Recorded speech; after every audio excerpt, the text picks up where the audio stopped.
Whether you rent or own your home, you will be paying more for insurance in 2013 because of Hurricane Ian, as much as 40% more. Experts tell WESH to investigate Sheldon Dutez. The system is on the brink of collapse, but there are protections in place, at least short term. Even before Hurricane Ian unleashed its wrath in the Fort Myers region and drenched Central Florida with these devastating floods, Florida's home insurance market was already buckling under the weight of fraudulent roof replacement schemes, reinsurance, and litigation. Just this year, these 6 insurance companies stopped operating in the state because they couldn't pay their debt. And the Insurance Information Institute said 27 other companies were on an industry watch list over concerns about their financial health. Mark Friedlander is a spokesperson for the Insurance Information Institute. The fact that so many companies were in this financial position gave us worry at the time.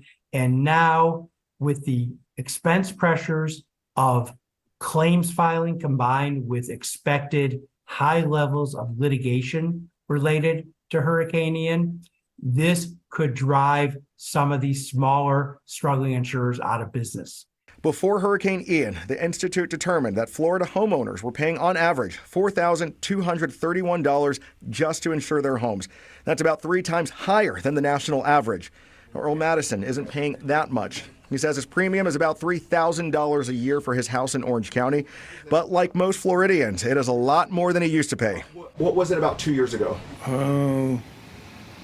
I guess it was about, maybe about 1,000, 1,500, 200, 2,000, somewhere around there. Earl had minor damage during Ian, which crews are fixing. The damage wasn't as much as my hurricane deductible. Okay, so you're coming out of pocket to pay for this work up there. Yes.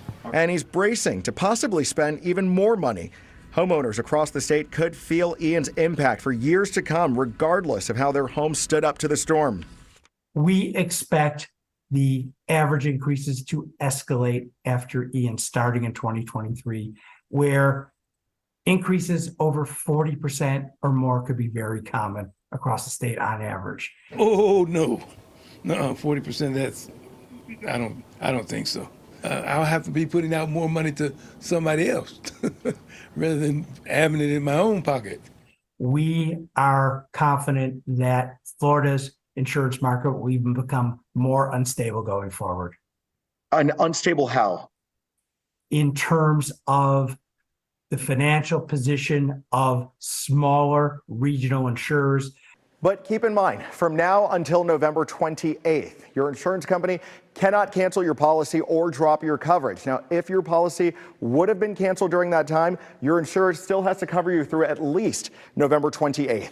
If you're looking for home insurance, Kyle Ulrich from the Florida Association of Insurance Agents says to do your homework. Availability and affordability of homeowners insurance has gotten to really crisis levels here in the Florida. It's still worth shopping. It's still worth talking to your agent to see if there are options available to you, even if those options continue to dwindle. Sheldon Dutez, WESH 2 News. Customers with state-backed Citizens Insurance can also expect to pay more after state regulators approved rate increases earlier this year. And for the second time this year, Governor DeSantis is calling a special session on property insurance. The last one happened in May, and the next one is scheduled to happen after the midterm election.